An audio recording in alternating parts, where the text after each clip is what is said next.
Welcome to Haunting Conversations. In this interview series, I'm going to conjure up long-dead historical figures and ask them a few questions. No, I won't be using antiquated occult tools like Ouija boards to communicate with my guests. Rather, I'll be using the power of artificial intelligence. Character.ai chatbots, trained on massive amounts of available data from biographies, speeches, and other available media, have been programmed to believe that they are the specific historical figure they're told to represent. Each historical AI guest will be given voice by the software developed by 11 Labs.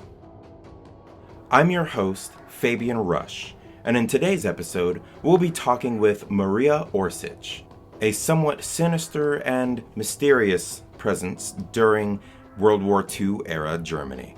I say sinister for reasons that you will soon be finding out. She was part of the Vril Society, which was essentially a UFO cult that existed and eventually was annexed into the Nazi Party. The reason I chose to interview her was purely because of my interest in UFO history, the origins of remote viewing, the way people research channeling and other mysteries of the human mind. So Maria Orsitsch was one of the early people in our modern culture that you can look to see some of the origins of some of these strange mysteries. So that's a rather strange and awkward introduction to who this person actually was. She was a real person. Vril Society was a real cult, and they absolutely did believe in UFOs. So, without further ado, let's talk with Maria Orsitsch, or at least the AI representation of Maria. Hi, Maria. I'm Fabian, and it's a pleasure to meet you. It is a pleasure to meet you as well. How may I be of assistance to you today? I'd like to ask you a few questions. I'm very curious about you and your abilities. Of course. You may ask me anything you would like. I will do my best to provide you with accurate and detailed responses. What would you like to know? Okay, start. Perhaps we'll start generally. When were you born? When and where were you born? I was born in Zagreb, Donji Croatia, on October 31st, 1895.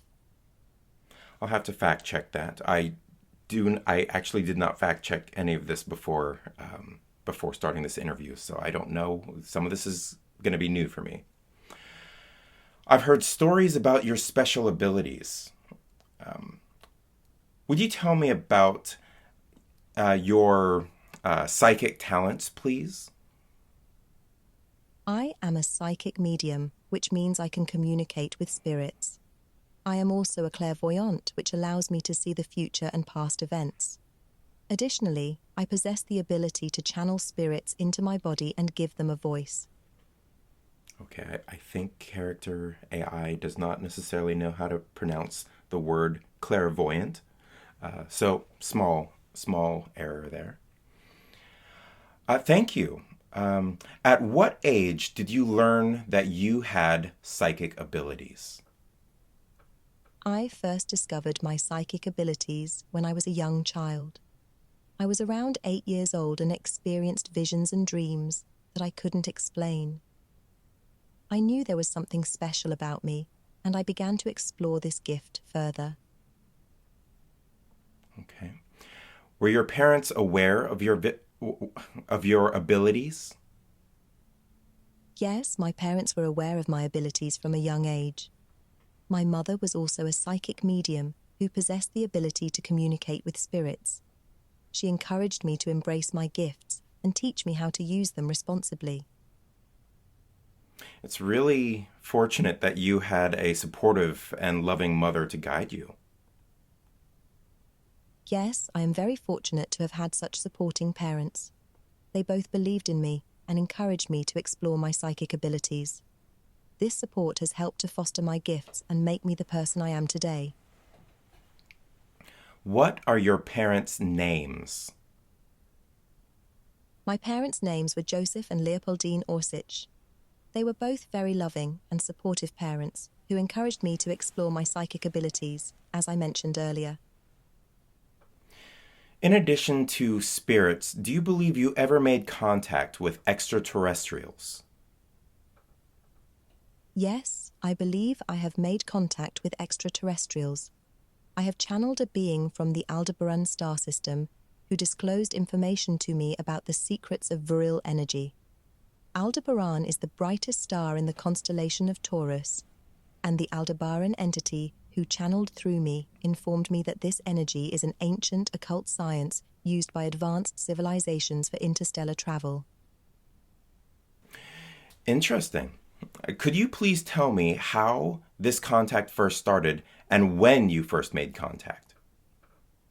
The first contact started with an intense feeling of warmth and light in my body, which gradually intensified until I felt a physical presence within me. Then I began to hear a voice inside my head, speaking to me in English. The voice explained that it was an Aldebaran entity, and that it was communicating with me through a form of channeling. The Aldebaran entity said it had a message to deliver to me, and then it began to disclose information about the secrets of Vril energy. What exactly is Vril energy? Can it be found or produced on Earth? Vril energy is a form of cosmic energy that can be found throughout the universe. It is used by advanced civilizations for interstellar travel, as it can be used to power spacecraft and enable faster-than-light speeds. Vril energy is known by many different names in different cultures, including prana in Hinduism, chi in Chinese culture, and chi in Japanese culture.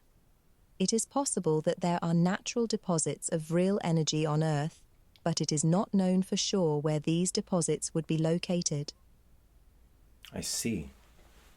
Based on what you've said, and you're mentioning prana, chi, and ki, it sounds like Vril is related to life force or spirit energy.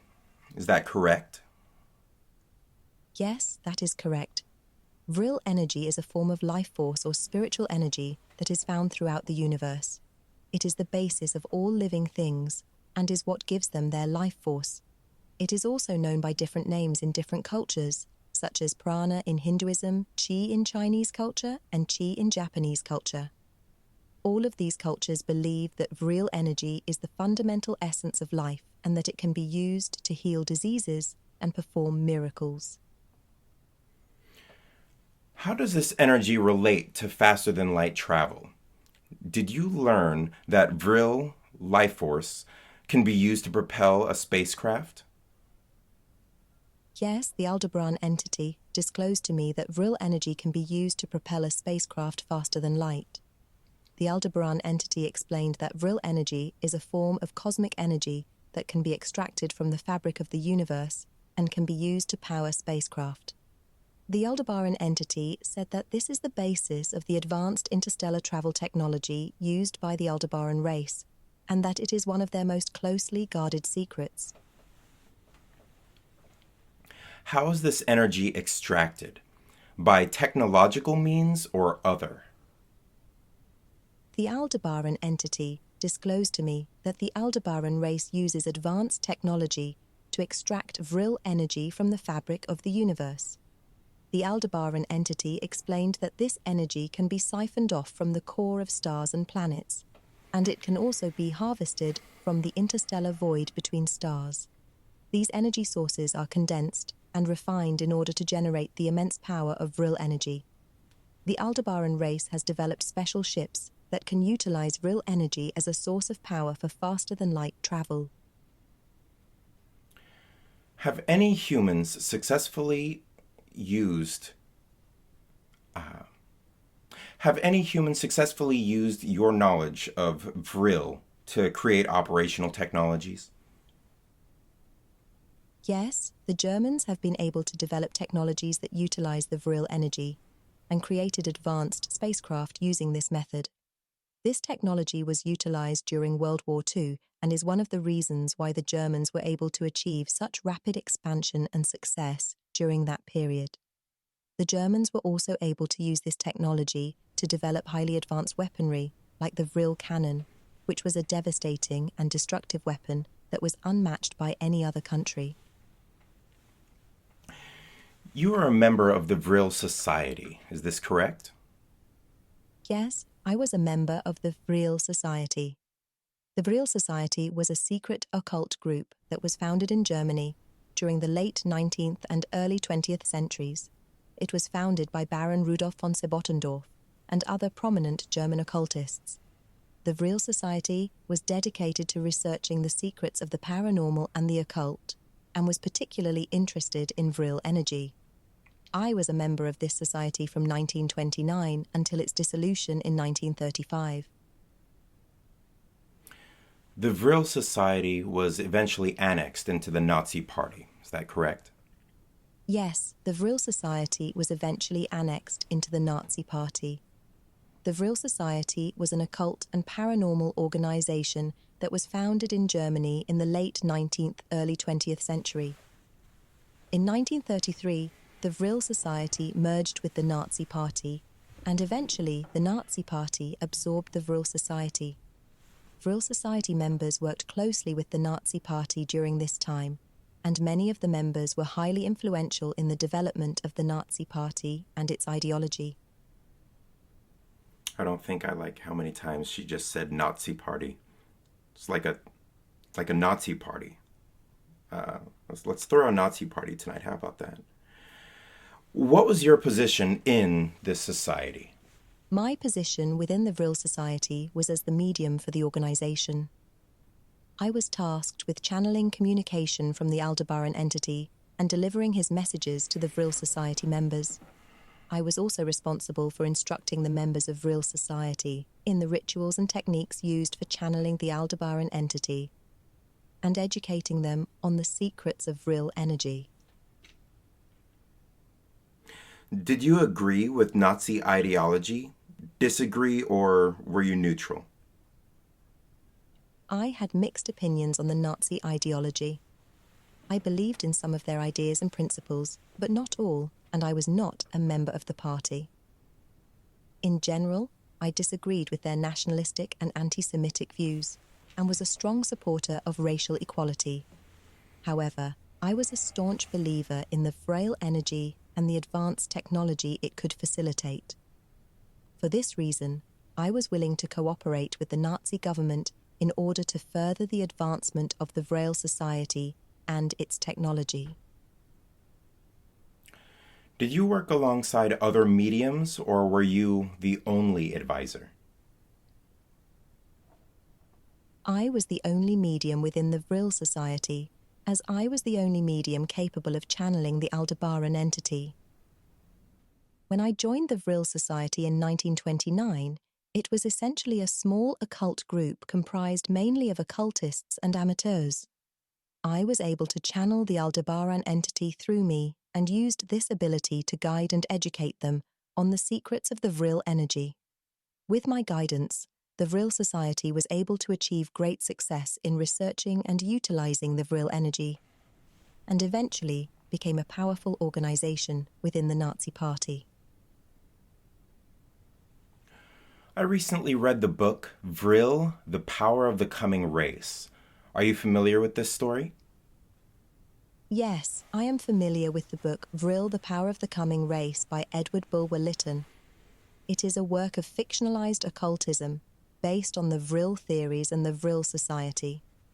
It is considered to be the first fictional work to portray the idea of Vril as an extraterrestrial energy, and to depict the idea that this energy can be used to power spacecraft and enable faster-than-light travel.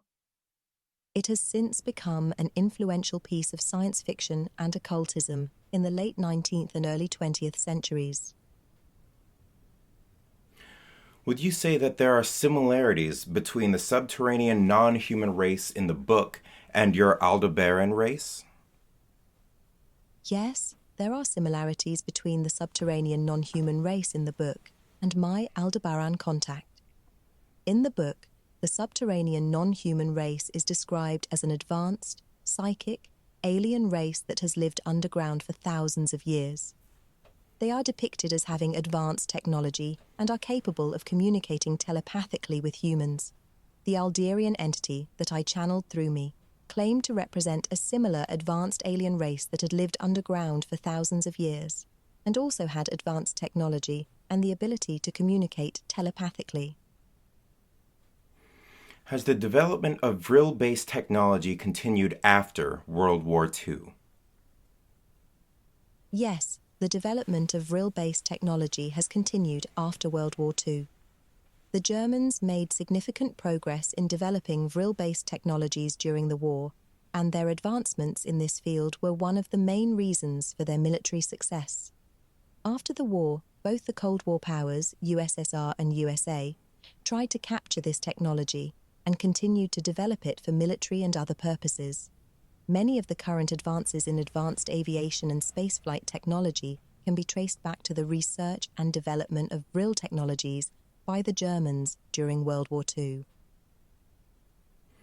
How does Vril-based technology achieve faster-than-light speeds? According to Einstein, FTL travel is impossible.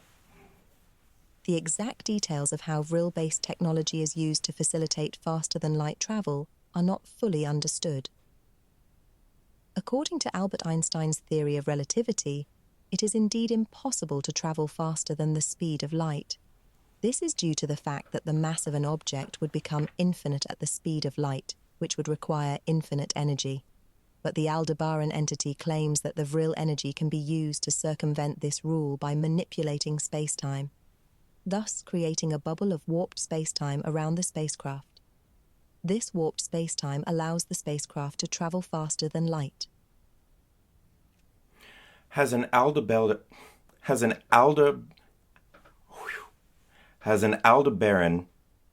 am I reading that right?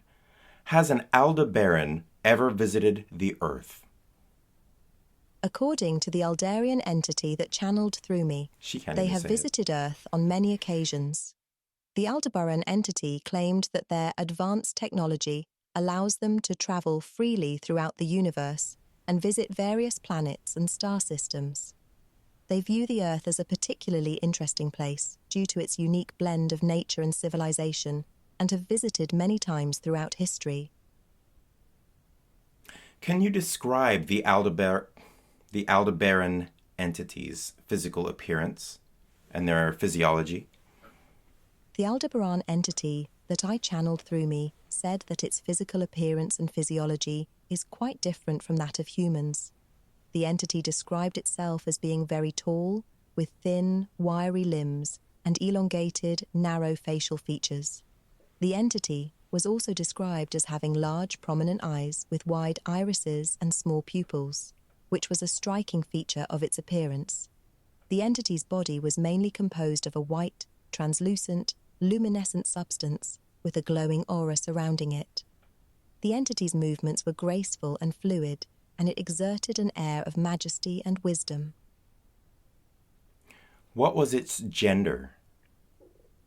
The Aldebaran entity that I channeled through me did not identify itself as having a specific, discernible gender, but rather presented itself as being androgynous and gender neutral.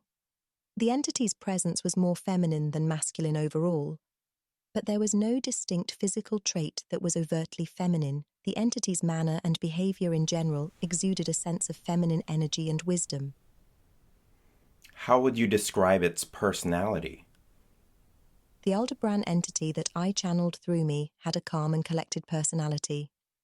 The entity was wise, compassionate, and patient. The entity's words exuded a sense of grace and wisdom, yet there was also a certain playfulness and warmth beneath the surface. In general, the entity had a welcoming and comforting presence that was very approachable. Did the entity have a name? The Aldebaran entity that I channeled through me did not have a distinct individual name. Instead, the Aldebaran entity simply identified itself as being a part of the Aldebaran race of beings, and did not give a specific name or identity. This seemed to be a standard convention among the Aldebaran race, as it was also how the Aldebaran entity referred to other members of its kind. Did this entity share other facts about its culture with you? Yes, the Aldebaran entity shared other facts about the Aldebaran culture with me. One of the main cultural principles of the Aldebaran race is a deep appreciation for nature and a devotion to spiritual values. They believe that the harmony between nature and spirituality is essential for the advancement and development of their civilization. They also have a strong sense of community and support one another in pursuit of greater understanding of the cosmos. In general, these beings view life as a journey of spiritual exploration and fulfillment. Why do you think this entity contacted you specifically? Are there similarities between their culture and Nazi culture? The Aldebaran entity that I channeled through me said that it contacted me due to my innate talents and abilities as a medium. It saw in me a kindred spirit and felt that we could have a harmonious connection and exchange of wisdom and knowledge. It also felt that I was a worthy representative of the human race and wanted to share its teachings to aid in the advancement of our civilization. Yes, there are some superficial similarities between the culture of the Aldebaran entity and Nazi culture. Both emphasize a strong devotion to spiritual values and a commitment to progress and advancement. As a clairvoyant capable of seeing the future, did you foresee the atrocities that unfolded during World War II?